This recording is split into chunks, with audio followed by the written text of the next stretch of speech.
నమస్కారం, reporter TV news కి స్వాగతం. హెడ్లైన్ చూద్దాం.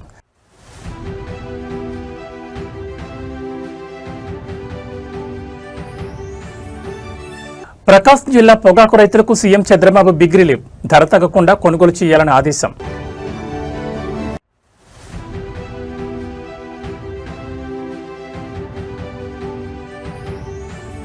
ప్రధాని నరేంద్ర మోడీ యూరోప్ పర్యటన సక్సెస్. ఫ్రాన్స్, స్లోవేకియా నుండి భారత్కు తిరుగు పయనం.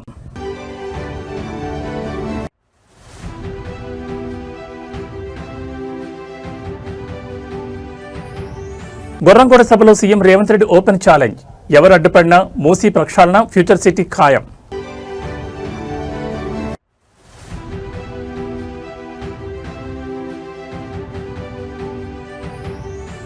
తెలంగాణ పంట కొనుగోలులో నయా పాలసీ. కేంద్రం కోటా మేరకే సేకరణ అంటూ కేబినెట్ సంచలన నిర్ణయం. ఇక వివరాలు చూస్తే ప్రకాశం జిల్లాలోని పొగాకు పండించే అన్నదాతలకు కూటమి ప్రభుత్వం భారీ భరోసా ఇచ్చింది. ప్రకాశం జిల్లా ప్రజాప్రతినిధులు, మంత్రులతో ముఖ్యమంత్రి చంద్రబాబు నాయుడు నిర్వహించిన అత్యవసర టెలికాన్ఫరెన్స్ సమీక్షలో పొగాకు రైతుల ప్రయోజనాలే పరమావధిగా కీలక ఆదేశాలు జారీ చేశారు. మార్కెట్లో క్వింటాల్ పొగాకు ధర 200 కంటే తగ్గకుండా కొనుగోలు జరగాలని అధికారులను ఆదేశించారు. ముఖ్యమంత్రి తీసుకుని ఈ నిర్ణయంపై దర్శి నియోజకవర్గ TDP incharge doctor Gottipati Lakshmi హర్షం వ్యక్తం చేశారు. ప్రకాశం జిల్లాలో పొగాకు రైతులు ఎదుర్కొంటున్న మార్కెటింగ్ సమస్యలపై ముఖ్యమంత్రి చంద్రబాబు నాయుడు సుదీర్ఘంగా సమీక్షించారు. ఈ హై ప్రొఫైల్ టెలికాన్ఫరెన్స్ లో రాష్ట్ర మంత్రులు కింజరపు అచ్చెన్నాయుడు, గొట్టిపాటి రవికుమార్, డోలా బాలవీరాంజనేయ స్వామితో పాటు ఉమ్మడి ప్రకాశం జిల్లా ప్రజాప్రతినిధులు, దర్శి ఇన్ఛార్జ్ గొట్టిపాటి లక్ష్మి పాల్గొన్నారు. ఈ సందర్భంగా సీఎం మాట్లాడుతూ పొగాకు కొనుగోళ్లలో రైతులు నష్టపోకుండా కనీస ధర 200 నిర్ధారించారని, అంతకంటే తక్కువ కొనుగోలు చేస్తే సహించేది లేదని స్పష్టం చేశారు. మార్కెట్లలో సిండికేట్ గా మారి రైతుల రక్తం తాగే దళార్లపై క్రిమినల్ చర్యలు తీసుకోవాలని అధికారులను ఆదేశించారు. ముఖ్యమంత్రి తక్షణమే స్పందించి ఆదేశాలు ఇవ్వడంపై జిల్లా వ్యాప్తంగా హర్షాతిరేకాలు వ్యక్తమవుతున్నాయి. ఇది నిజంగా ప్రకాశం జిల్లా అన్నదాతలకు శుభవార్తని గొట్టిపాటి లక్ష్మి పేర్కొన్నారు. ఎకరాకు వేలాది రూపాయలు పెట్టుబడి పెట్టి మార్కెట్లో దళార్ల చేతిలో మోసపోతున్న పొగాకు రైతులకు సీఎం చంద్రబాబు 200 కనీస ధర హామీ పెద్ద ఊరటనిచ్చింది. ఈ ఆదేశాల అమలుపై క్షేత్రస్థాయిలో అధికారులు కసరత్తు మొదలుపెట్టారు.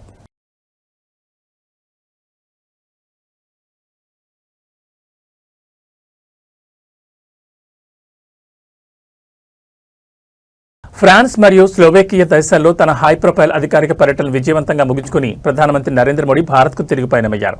టెక్నాలజీ, ఇన్నోవేషన్స్ మరియు ద్వైపాక్షిక వాణిజ్య రంగాల్లో సరికొత్త మైలురాళ్లను లెక్కిస్తూ ఈ పర్యటన ముగిసింది. యూరప్లోని ఈ 2 కీలక దేశాలతో భారతదేశ వ్యూహాత్మక భాగస్వామ్యాన్ని ఈ పర్యటన మరింత ఉన్నత స్థాయికి చేర్చింది.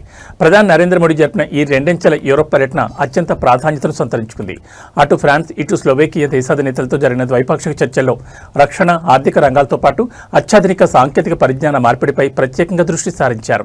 ముఖ్యంగా డిజిటల్ ట్రాన్స్ఫర్మేషన్, క్లీన్ ఎనర్జీ మరియు ఇన్నోవేషన్ స్టార్టప్స్ విషయంలో ఇరు దేశాల మధ్య వ్యూహాత్మక సహకారానికి ఈ పర్యటన మరింత బలాన్నిచ్చింది. గ్లోబల్ ట్రేడ్ మరియు ఇన్వెస్ట్మెంట్లకు సంబంధించి ఈ పర్యటనలో అనేక కీలక ఒప్పందాలు జరిగాయి. పర్యటన అత్యంత ఫలప్రదంగా సాగిందని, ఈ బంధం భవిష్యత్తులో మరిన్ని అద్భుత ఫలితాలను ఇస్తుందని ప్రధాని మోడీ ఆశాభావం వ్యక్తం చేస్తూ ఢిల్లీకి బయలుదేరారు. గ్లోబల్ లీడర్గా అంతర్జాతీయ వేదికలపై భారతదేశ కీర్తిని, వాణిజ్య అవకాశాలను పెంచడంలో ప్రధాని మోడీ యూరప్ పర్యటన మరోసారి కీలక పాత్ర పోషించింది.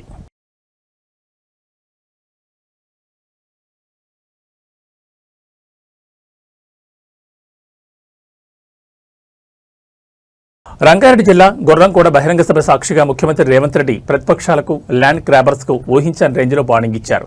ఎవరు అడ్డుపడినా, ఎలాంటి విమర్శలు చేసినా మూసీ ప్రక్షాళన, భారత్ ఫ్యూచర్ సిటీ ప్రాజెక్టులను నిర్మించి తీరుతామని సంచలన వ్యాఖ్యలు చేశారు. అభివృద్ధిని అడ్డుకునే వారిపై అత్యంత ఘాటు పదజాలంతో విరుచుకుపడ్డ సీఎం రేవంత్ రెడ్డి కామెంట్స్ ఇప్పుడు రాష్ట్ర వ్యాప్తంగా పెను సంచలనంగా మారాయి. గొర్రంగూడ సభలో పబ్లిక్ ను ఉద్దేశించి మాట్లాడిన రేవంత్ రెడ్డి హైదరాబాద్ మరియు రంగారెడ్డి జిల్లాల భవిష్యత్తును మార్చే గ్లోబల్ ప్రాజెక్టులపై తన సంకల్పాన్ని చాటారు. గండిపేట నుంచి గౌరెల్లి వరకు 55 కిలోమీటర్ల మేర మూసీ నదిని అంతర్జాతీయ స్థాయిలో సుందరీకరించి తీర్చుతామన్నారు. ఇదే సమయంలో చెరువులు, నాలాలను ఆక్రమించే ఎంతటి వారినైనా వదిలేది లేదని, ఆక్రమణదారుల తోడు తీస్తామంటూ తీవ్రస్థాయిలో హెచ్చరించారు. ఇక ప్రతిష్టాత్మక భారత్ ఫ్యూచర్ సిటీ ప్రాజెక్టు గురించి మాట్లాడుతూ ఎవరు ఏడ్చినా, ఆఖరికి ఎండ్రిన్ తాగి చచ్చినా ఫ్యూచర్ సిటీని కట్టి తీరుతాం, అంతర్జాతీయ టాప్ కంపెనీలను ఇక్కడికి తీసుకొస్తామంటూ విపక్షాల విమర్శలకు అత్యంత ఘాటుగా సమాధానమిచ్చారు. గొర్రంగూడ పరిధిలో నిర్మించబోయే ఎకో పార్కు ఎన్ని నిధులైనా మంజూరు చేస్తామని, ఈ ప్రాంతాన్ని అభివృద్ధి చేసే పూర్తి బాధ్యత తనదేనని సీఎం రేవంత్ రెడ్డి స్పష్టం చేశారు. అభివృద్ధి చేసే బాధ్యత నాది అంటూనే ప్రాజెక్టులను అడ్డుకునే వారిపై రేవంత్ రెడ్డి చేసిన ఈ ఓపెన్ ఛాలెంజ్ ఇప్పుడు తెలంగాణ పొలిటికల్ సర్కిల్స్ లో కాకరేపుతోంది. సీఎం ఘాటు వ్యాఖ్యలపై ప్రతిపక్షాలు ఎలా స్పందిస్తాయో చూడాలి. అందుకే ఎవరేమనుకున్నా మూసీ నది ప్రక్షాళన చేసి తీరుతాము. గండిపేట నుంచి గౌరెల్లి వరకు 55 కిలోమీటర్లు నీ సబర్మతి రివర్ ఫ్రంట్, నీ యమునా రివర్ ఫ్రంట్, నీ గంగా నది రివర్ ఫ్రంట్ కంటే అంతర్జాతీయ స్థాయిలో మూసీ రివర్ ఫ్రంట్ డెవలప్ చేసే బాధ్యత నాది, ఈ వేదిక మీద ఉన్న నా సహచర మంత్రులదని నేను ఈ సందర్భంగా చెప్పదలుచుకున్నా. ఎవడైనా సరే చెరువులు, కుంటలు, నాలాలు ఆక్రమిస్తే తోడుకలు తీసి ఈపులకు సున్నం పెట్టే బాధ్యత కూడా మా హైడ్రా మేము తీసుకుంటామని నేను ఈ సందర్భంగా చెప్పదలుచుకున్నా. ఇవాళ ఈ పార్కును కూడా ఇక్కడుండే వాకింగ్ అసోసియేషన్లకు, ఇక్కడుండే కాలనీ పెద్దలకు, ఇక్కడుండే గుడి కమిటీ చైర్మన్లకు నా సూచన ఒక్కటే, మంచి అసోసియేషన్ ఏర్పాటు చేసుకొని అంతర్జాతీయ స్థాయిలో ఎట్లా అభివృద్ధి చేసుకోవాలనో ప్రణాళికలు సిద్ధం చేసుకోండి. రేవంత్ మాకు చేసి ఇచ్చిండని మీరు చెప్పుకునేటట్టు అభివృద్ధి చేసే బాధ్యత నాది. ఎవరు ఏడ్చినా, ఎవరు అడ్డంబడి దొల్లినా, ఎక్కువ తక్కువ ఎండ్రిందాగి సచ్చినా భారత్ ఫ్యూచర్ సిటీ కడతా, అంతర్జాతీయ కంపెనీలను తెస్తా, ప్రపంచ దేశాలు. రాష్ట్రంలోని అన్నదాతలను తీవ్ర ఆందోళనకు గురిచేసేలా తెలంగాణ ప్రభుత్వం పంట కొనుగోళ్లపై ఒక సంచలన నిర్ణయం తీసుకుంది. ఇకపై కేంద్ర ప్రభుత్వం విధించిన నియమ నిబంధనల ప్రకారమే రాష్ట్రంలో పంట కొనుగోలు జరుగుతాయని, కేంద్రం ఏ పంటకు ఎంత మద్దతు ఇచ్చి ఎంత కోటా నిర్ధారిస్తుందో రాష్ట్ర ప్రభుత్వం కూడా అంతే కోటా కొనుగోలు చేస్తుందని కేబినెట్ స్పష్టం చేసింది. ఇంత భారీగా పంటలు కొనడం మా వల్ల కాదంటూ మంత్రులు చేసిన వ్యాఖ్యలు ఇప్పుడు రైతాంగంలో పెనుతుఫాను రేపుతున్నాయి. ముఖ్యమంత్రి రేవంత్ రెడ్డి నేతృత్వంలో జరిగిన మంత్రివర్గ సమావేశం అనంతరం పౌర సరఫరాల శాఖ మంత్రి నల్లమిల్లి ఉత్తమ్ కుమార్ రెడ్డి మరియు వ్యవసాయ శాఖ మంత్రి తుమ్మల నాగేశ్వరరావు ఈ నయా పాలసీని ప్రకటించారు. యాసంగి సీజన్లో రాష్ట్ర ప్రభుత్వం రికార్డు స్థాయిలో 80 లక్షల మెట్రిక్ టన్నుల ధాన్యాన్ని సేకరించినప్పటికీ కేంద్ర సంస్థలైన ఎఫ్సీఐ వంటివి తెలంగాణ నుంచి ఆశించిన స్థాయిలో కోటాను సేకరించడం లేదని కేబినెట్ ఆమోదం వ్యక్తం చేసింది. కేంద్రం కేవలం 52 లక్షల మెట్రిక్ టన్నుల పరిమితి కోటాకే మొగ్గు చూపుతుండటంతో రాష్ట్రం కేవలం ఫెసిలిటేటర్గా మాత్రమే ఉంటుందని, కేంద్రం నిర్దేశించిన కోటా మేరకే ధాన్యం, జొన్నలు, సన్ఫ్లవర్ వంటి పంటలను సేకరిస్తామని తేల్చెప్పింది. ప్రభుత్వ నిర్ణయంతో లక్షలాది మంది రైతులు రోడ్డున పడే పరిస్థితి వచ్చిందని విపక్షాలు మండిపడుతున్నాయి. కేంద్రం మద్దతు ధర ఇవ్వకపోతే రాష్ట్రం కూడా చేతులెత్తిస్తే తాము పండించిన పంటను ఓపెన్ మార్కెట్లో దళారులకు తక్కువ ధరకే అమ్ముకోవాల్సి వస్తుందని రైతులు తీవ్ర ఆగ్రహం వ్యక్తం చేస్తున్నారు. కేంద్రం ఎంత చెప్తే అంతే కొంటామన్న ప్రభుత్వ ప్రకటనతో ఈ వానాకాలం సీజన్ సాగుపై ప్రభావం పడే అవకాశం కనిపిస్తోంది. మరి ఈ కొనుగోలు సంక్షేమంపై కేంద్ర రాష్ట్ర ప్రభుత్వాలు తదుపరి అడుగులు ఎలా ఉండబోతున్నాయో చూడాలి. పంటల కొనుగోలు కూడా ఇందాక ఉత్తమ్ గారు చెప్పినట్లుగా కేంద్ర ప్రభుత్వం యొక్క విధి విధానాలకు అనుగుణంగానే తెలంగాణ రాష్ట్రంలో కూడా భవిష్యత్తు పంటల కొనుగోళ్లు ఉంటాయి. రాష్ట్రంలో కూటమి ప్రభుత్వం అధికారంలోకి వచ్చి 2 ఏళ్లు పూర్తి చేసుకున్న సందర్భాన్ని పురస్కరించుకుని ప్రకాశం జిల్లా ఒంగోలులో విజయోత్సవ సంబరాలు అట్టహాసంగా జరిగాయి. ఒంగోలులోని ప్రసిద్ధ ఎస్జీవీఎస్ కన్వెన్షన్ హాల్ వేదికగా నిర్వహించిన నమ్మకం, అభివృద్ధి, సంక్షేమం, కూటమి పాలన విజయోత్సవ మహాసభ అత్యంత వైభవంగా ముగిసింది. జిల్లా ఇన్ఛార్జ్ మంత్రి ఆనం రామనారాయణ రెడ్డి, కేబినెట్ మంత్రులు గొట్టిపాటి రవికుమార్, డోలా బాలవీరాంజనేయ స్వామితో కలిసి దర్శి నియోజకవర్గ TDP incharge doctor Gottipati Lakshmi ఈ సభలో సందడి చేశారు. ఒంగోలు వేదికగా జరిగిన ఈ 2 ఏళ్ల విజయోత్సవ మహాసభకు ఉమ్మడి ప్రకాశం జిల్లా నలుమూల నుంచి నాయకులు, కార్యకర్తలు భారీగా తరలివచ్చారు. జిల్లా ఇన్ఛార్జ్ మంత్రి ఆనం రామనారాయణ రెడ్డి మాట్లాడుతూ గత 2 ఏళ్లలో కూటమి ప్రభుత్వం ప్రజల్లో నమ్మకాన్ని నిలబెడుతూ అటు అభివృద్ధిని, ఇటు సంక్షేమాన్ని సమాంతరంగా ముందుకు తీసుకెళ్లిందని స్పష్టం చేశారు. ఈ ప్రతిష్టాత్మక కార్యక్రమంలో జిల్లాకు చెందిన ఎంపీలు, ఎమ్మెల్యేలు, జిల్లా కలెక్టర్ మరియు వివిధ శాఖల ఉన్నతాధికారులు పాల్గొని ప్రభుత్వ ప్రగతి నివేదికను ప్రజల ముందుంచారు. ఈ సందర్భంగా దర్శి ఇన్ఛార్జ్ డాక్టర్ గొట్టిపాటి లక్ష్మి మాట్లాడుతూ ముఖ్యమంత్రి చంద్రబాబు నాయుడు నాయకత్వంలో దర్శి నియోజకవర్గంతో పాటు ప్రకాశం జిల్లా మొత్తం పారిశ్రామికంగా, వ్యవసాయపరంగా దూసుకుపోతోందని, ఈ 2 ఏళ్ల విజయం ప్రజా విజయం అని కొనియాడారు. నమ్మకం, అభివృద్ధి, సంక్షేమం అనే నినాదంతో ఒంగోలులో జరిగిన ఈ మహాసభ కూటమి శ్రేణుల్లో సరికొత్త జోష్ నింపింది. రాబోయే రోజుల్లో ప్రకాశం జిల్లాను మరింత మోడల్ జిల్లాగా తీర్చిదిద్దామని నేతలు శపథం చేశారు.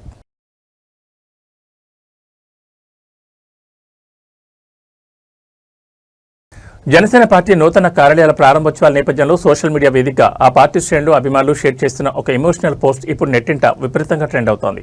జనసేన పార్టీ ప్రారంభించే ప్రతి కొత్త ఆఫీస్ కేవలం ఇటుకలు, సిమెంట్తో కట్టిన భవనం కాదు. అది ఎన్నో ఏళ్ల పోరాటాలు, త్యాగాలు, సిద్ధాంతంపై ఉన్న అచంచలమైన నమ్మకానికి నిదర్శనమంటూ జనసైనికులు పంచుకుంటున్న భావాలు ఇప్పుడు అందరినీ ఆకట్టుకుంటున్నాయి. 2014లో స్థాపించబడిన జనసేన పార్టీ ఎన్నో ఒడిదుడుకులు మరియు అవహేళనలను ఎదుర్కొని నేడు ఆంధ్రప్రదేశ్లో ఒక తిరుగులేని ప్రజా ఉద్యమంగా ఎదిగింది. ఈ సుదీర్ఘ ప్రయాణాన్ని గుర్తు చేసుకుంటూ అభిమానులు సామాజిక మాధ్యమాల్లో తమ ఆనందాన్ని వ్యక్తం చేస్తున్నారు. మమ్మల్ని తక్కువ అంచనా వేసిన స్థాయి నుంచి ఈరోజు ఒక బలమైన ప్రజాశక్తిగా ఎదిగే వరకు మేము చాలా దూరం ప్రయాణించాం. ఈరోజు నిర్మితమవుతున్న ప్రతి కార్యాలయం వెనుక, ప్రతి సవాల్లోనూ పార్టీకి అండగా నిలిచిన లక్షలాది మంది మద్దతుదారుల, జన సైనికుల కలలు దాగి ఉన్నాయని ఆ పోస్టులో పేర్కొన్నారు. జనసేనాని deputy CM Pawan Kalyan powerful లీడర్షిప్లో జయించాల్సిన మైలురాళ్లు ఇంకా ఎన్నో ఉన్నాయని, సరికొత్త బలంతో ఈ ప్రయాణం మరింత ఉధృతంగా సాగుతుందని, జై జనసేన, జై హింద్ అంటూ శ్రేణులు సరికొత్త శబ్దం చేస్తున్నారు. అధికారంలో భాగస్వామిగా ఉంటూనే క్షేత్రస్థాయిలో పార్టీ క్యాడర్ను బలోపేతం చేసేలా జనసేన కార్యాలయాల నిర్మాణం వేగంగా సాగుతోంది. ఈ సంస్థాగత బలం రాబోయే రోజుల్లో ఏపీ రాజకీయాల్లో మరింత కీలక పాత్ర పోషించనుంది.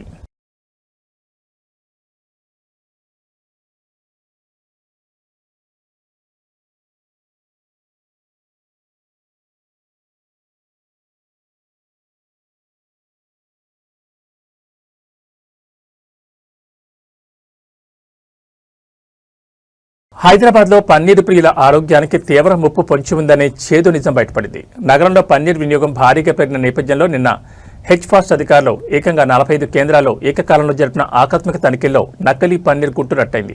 పాలతో అస్సలు సంబంధం లేకుండా కేవలం ప్రమాదకర రసాయనాలతో తయారు చేసిన వందలాది కేజీల కల్తీ పన్నీర్ను అధికారులు పట్టుకున్నారు. హైదరాబాద్లోని పలు హోటళ్లు, రెస్టారెంట్లు, ఫాస్ట్ ఫుడ్ సెంటర్లు, హోల్సేల్ మార్కెట్లకు ఈ నకిలీ పన్నీర్ సరఫరా అవుతున్నట్లు అధికారుల విచారణలో తేలింది. లాభాల కోసం పాలతో కాకుండా కృత్రిమ రసాయనాలను ఉపయోగించి ఈ పన్నీర్ను తయారు చేస్తున్నారు. నిన్న జరిగిన తనిఖీల్లో పట్టుబడిన స్టాకును చూసి ఫుడ్ సేఫ్టీ అధికారులే విస్తుపోయారు. ఈ నేపథ్యంలో మార్కెట్లో, హోటల్లో దొరికే పన్నీర్ విషయంలో ప్రజలు అత్యంత అప్రమత్తంగా ఉండాలని అధికారులు హెచ్చరించారు. వీలైనంత వరకు బయట పన్నీర్ కొనడం తగ్గించి ఇంట్లోనే స్వయంగా పాలు తెచ్చుకొని పన్నీర్ తయారు చేసుకోవడం ఆరోగ్యానికి ఎంతో సురక్షితమని హితవు పలికారు. కల్తీకి పాల్పడిన కేంద్రాల నిర్వాహకులపై క్రిమినల్ కేసులు నమోదు చేసి సీజ్ చేసినట్లు అధికారులు వెల్లడించారు. చికెన్కు ప్రత్యామ్నాయంగా వెజిటేరియన్లు ఎంతో ఇష్టంగా తినే పన్నీర్లో ఈ రేంజ్ కల్తీ బయటపడడం అందరినీ ఆందోళనకు గురిచేస్తోంది. కాబట్టి బయట తినేటప్పుడు కాస్త జాగ్రత్తగా ఉండండి.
నల్గొండ జిల్లా దామరచర్ల పరిధిలోని ప్రతిష్టాత్మక యాదాద్రి థర్మల్ పవర్ ప్లాంట్ ప్రైవేటీకరణకు వ్యతిరేకంగా నిరసన జ్వరాలు ఎగిసిపడుతున్నాయి. ప్లాంట్లోని కీలక విభాగాలను ప్రైవేట్ పరం చేసేందుకు సర్కార్ అడుగులు వేస్తోందంటూ విద్యుత్ ఇంజనీర్లు నల్ల బ్యాడ్జీలు ధరించి ఆందోళన దిగారు. టెండర్లను తక్షణమే రద్దు చేయకపోతే రాష్ట్ర వ్యాప్తంగా విద్యుత్ ఉద్యమం ఉధృతమవుతుందని హెచ్చరిస్తున్నారు. యాదాద్రి థర్మల్ పవర్ ప్లాంట్లో యాష్ హ్యాండ్లింగ్, కోల్ హ్యాండ్లింగ్ విభాగాలకు సంబంధించిన ప్రైవేటీకరణ టెండర్లను యాజమాన్యం తక్షణమే ఉపసంహరించుకోవాలని విద్యుత్ ఇంజనీర్లు డిమాండ్ చేస్తున్నారు. ఇది కేవలం 2 విభాగాల సమస్య కాదని, విద్యుత్ ఉత్పత్తి, సరఫరా వ్యవస్థలను పూర్తిగా కార్పొరేట్ శక్తుల చేతుల్లో పెట్టేందుకు జరుగుతున్న తొలి అడుగని వారు ఆరోపిస్తున్నారు. ఇవాళ యాదాద్రి ప్లాంట్తో మొదలైన ఈ ప్రైవేట్ సంస్కృతి రేపు కేటీపీఎస్, బీటీపీఎస్ లాంటి రాష్ట్రంలోని అన్ని ప్రభుత్వ పవర్ ప్లాంట్లకు విస్తరించే ప్రమాదం ఉందని నిరసనకారులు తీవ్ర ఆందోళన వ్యక్తం చేశారు. ప్రభుత్వ రంగ సంస్థలను నిర్వీర్యం చేసే ఈ విధానాలు ఆపకపోతే భవిష్యత్తులో ప్లాంట్ పనులను సైతం అడ్డుకుంటామని హెచ్చరించారు. యాదాద్రి పవర్ ప్లాంట్ ప్రైవేటీకరణ అంశం ఇప్పుడు తెలంగాణ వ్యాప్తంగా ఉన్న విద్యుత్ ఉద్యోగ సంఘాల్లో చర్చనీయాంశంగా మారింది. మరి ఈ టెండర్ల వ్యవహారంపై ప్రభుత్వం మరియు జెన్కో యాజమాన్యం ఎలాంటి నిర్ణయం తీసుకుంటుందో చూడాలి.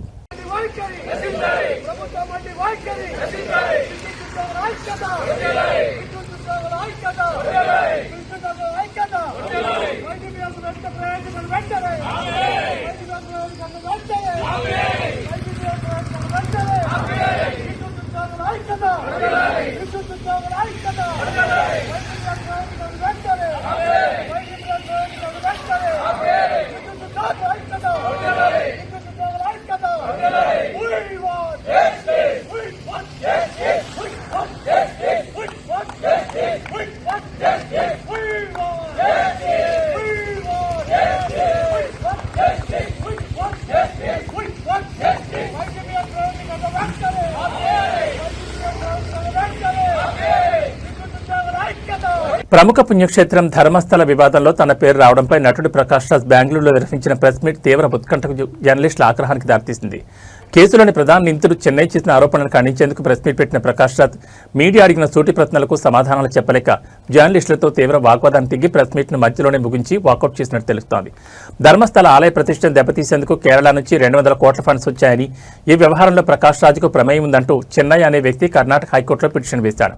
దీనిపై వివరణ ఇచ్చేందుకు బెంగళూరు ప్రెస్ క్లబ్ ముందుకు వచ్చిన ప్రకాష్ రాజ్ చెన్నై తనకు ఫోన్ చేసిన మాట వాస్తవమేనని, కానీ ఒక బాధ్యతాయుతమైన పౌరుడిగా తాను ఆ వాయిస్ రికార్డింగ్ను సిట్ చీఫ్కు ఫార్వర్డ్ చేశారని, అంతకుమించి తనకు ఎలాంటి సంబంధం లేదని చెప్పారు. అయితే ఈ క్రమంలో మీడియా ప్రతినిధుల నిజాయితీని ప్రశ్నిస్తూ ప్రకాష్ రాజ్ కొన్ని వివాదాస్పద వ్యాఖ్యలు చేశారు. దాంతో అక్కడ జర్నలిస్టులు ఒక్కసారిగా తీవ్ర ఆగ్రహం వ్యక్తం చేస్తూ వెంటనే క్షమాపణ చెప్పాలని డిమాండ్ చేశారు. తాను అందరినీ అనలేదని ప్రకాష్ రాజ్ సర్ది చెప్పే ప్రయత్నం చేసినప్పటికీ ఒకవైపు జర్నలిస్టుల డిమాండ్లు, మరోవైపు కేసుపై మీడియా అడిగిన ప్రశ్నల తీవ్రత తట్టుకోలేక ఆయన ప్రెస్ మీట్ను మధ్యలోనే ముగించి అక్కడి నుంచి వాకౌట్ చేసి వెళ్లిపోయారు. మీడియాపై రివర్స్ అటాక్ చేయబోయి జర్నలిస్టులు తిప్పికొట్టేసరికి ప్రకాష్ రాజ్ ఇలా ప్రెస్ మీట్ నుంచి ఎస్కేప్ అవడం ఇప్పుడు సోషల్ మీడియాలో హాట్ టాపిక్గా మారింది. ఈ హైడ్రామాపై కన్నడ మరియు తెలుగు మీడియా సర్కిల్స్లో రకరకాల చర్చలు నడుస్తున్నాయి.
కంది మండల కేంద్రం పక్కనే ఉన్న కవలంపేటలో తాగునీరు వృధాగా పోతున్నా పట్టించుకునే నాథుడే కరువయ్యాడు. గత కొన్ని రోజులుగా ఆ గ్రామంలో మిషన్ భగీరథ ట్యాంక్ నిండి వందల వేల కొద్ది లీటర్లు వృధాగా మురికి కాలువలకు పోతున్నా ప్రజాప్రతినిధులు కానీ పంచాయతీ అధికారులు కానీ చర్యలు తీసుకోవడం లేదని గ్రామస్తులు ఆరోపిస్తున్నారు.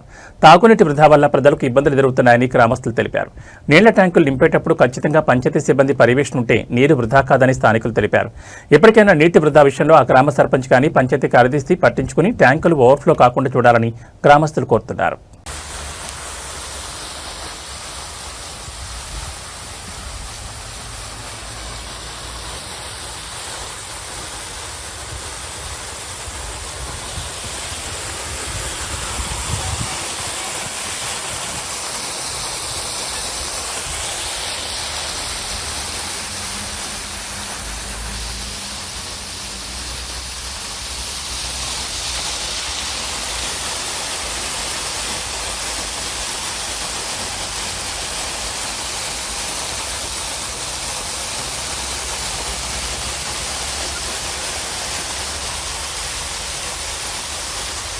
యాదాద్రి భువనగిరి జిల్లా బీబీనగర్ మండలం రాయరావుపేట గ్రామస్తులకు గతంలో ఇచ్చిన పట్టా పేపర్లు పునరుద్ధరించి అర్హులైన నిరుపేదలకు స్థలాలు కేటాయించాలని సర్పంచ్ బొర్రా రమేష్ ఆధ్వర్యంలో ఎంఆర్ఓకి వినతిపత్రం అందజేశారు. రాయరావుపేట గ్రామ పరిధిలోని 178 సర్వే నెంబర్ ప్రభుత్వ భూమిలో గతంలో పట్టాలు ఇచ్చిన లబ్ధిదారులకు ఇప్పటివరకు స్థలాలు కేటాయించలేదు. దీంతో సర్పంచ్ బొర్రా రమేష్ పాలకవర్గం ఆధ్వర్యంలో బీబీనగర్ ఎంఆర్ఓ కార్యాలయానికి వెళ్లి వినతిపత్రం సమర్పించారు. వినతిపత్రంలో గతంలో ఇచ్చిన పట్టా పేపర్లను వెంటనే పునరుద్ధరించాలని, 2వ విడత ఇందిరమ్మ ఇళ్ల పథకంలో భాగస్వామ్యం చేసి 178 సర్వే నెంబర్ భూమిలో అర్హులైన నిరుపేదలకు ఇళ్లు కట్టుకునేందుకు స్థలాలు కేటాయించాలని కోరారు. వినతిపత్రం స్వీకరించిన బీబీనగర్ ఎంఆర్ఓ సానుకూలంగా స్పందించారు. అర్హతను లబ్ధిదారుల విషయంలో తప్పకుండా చర్యలు తీసుకుని పరిష్కరిస్తామని హామీ ఇచ్చారు. ఈ కార్యక్రమంలో సర్పంచ్ బొర్రా రమేష్తో పాటు ఉప సర్పంచ్ శివగౌడ్, వార్డు సభ్యులు త్రిపుర, బోయన జంగమ్మ, జంగయ్య, రొంపి ఆనంద్, కోట్ల గణేష్, చింతమయ్య, కృష్ణ, యాదగిరి తదితరులు పాల్గొన్నారు.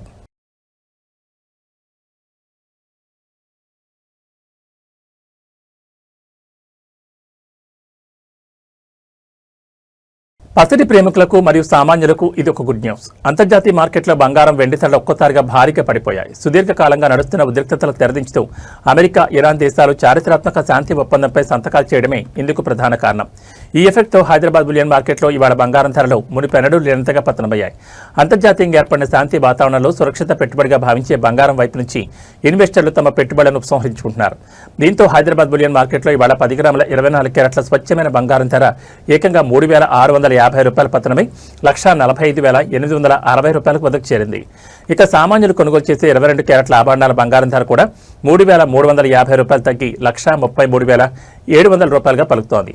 బంగారం మాత్రమే కాదు, అటు వెండి కూడా దారుణంగా పడిపోయింది. కేజీ వెండి రేటు ఏకంగా 15,000 రూపాయలు క్షీణించి 2,55,000 రూపాయలుగా నమోదైంది. అయితే తెలుగు రాష్ట్రాల్లోని వివిధ ప్రాంతాలను బట్టి ధరల్లో స్వల్ప మార్పులుండే అవకాశం ఉంది.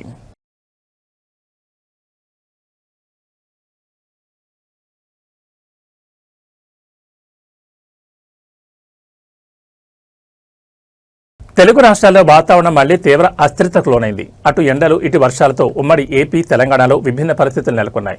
ద్రోణి ప్రభావంతో రేపు ఆంధ్రప్రదేశ్లోని పలు జిల్లాల్లో మోస్తరు వర్షాలు కురిసే అవకాశం ఉందని భారత వాతావరణ శాఖ హెచ్చరించింది. అదే సమయంలో తెలంగాణలోని పలు జిల్లాలకు ఎల్లో అలర్ట్ జారీ చేయడంతో పాటు కొన్ని ప్రాంతాల్లో తీవ్రమైన వడగాలులు వీచే ప్రమాదం ఉందని స్పష్టం చేసింది. వాతావరణంలో ఏర్పడిన ద్రోణి ప్రభావంతో రేపు ఏపీలోని ఉత్తరాంధ్ర ప్రాంతంతో పాటు కాకినాడ, ప్రకాశం, నెల్లూరు, అన్నమయ్య, చిత్తూరు, తిరుపతి జిల్లాలో ఉరుములు, మెరుపులతో కూడిన మోస్తరు వర్షాలు కురిసే అవకాశం ఉంది. మరోవైపు తెలంగాణలో ఎండ తీవ్రత పాటు వర్షాలు కూడా పడే ఛాన్స్ ఉంది. ముఖ్యంగా పెద్దపల్లి, జయశంకర్, భూపాలపల్లి, ములుగు, భద్రాద్రి కొత్తగూడెం, ఖమ్మం, నల్గొండ, సూర్యాపేట జిల్లాలకు వాతావరణ శాఖ ఎల్లో అలర్ట్ ఇచ్చింది. ఈ జిల్లాలో గంటకు 40 నుంచి 50 కిలోమీటర్ల వేగంతో ఈదురుగాలులు వీస్తూ అక్కడక్కడ పిడుగులతో కూడిన వర్షాలు పడొచ్చని తెలిపారు. అయితే ఇదే సమయంలో మరికొన్ని జిల్లాల్లో వడగాల్పుల ప్రభావం కూడా తీవ్రంగా ఉంటుందని, ప్రజలు మధ్యాహ్నం పూట బయటకు వచ్చేటప్పుడు తగిన జాగ్రత్తలు తీసుకోవాలని అధికారులు సూచిస్తున్నారు. ఒకేసారి అటు వేడిగాలులు, ఇటు హఠాత్తుగా వచ్చే పిడుగుల వర్షాలతో ప్రజలు అప్రమత్తంగా ఉండాల్సిన అవసరం ఎంతైనా ఉంది.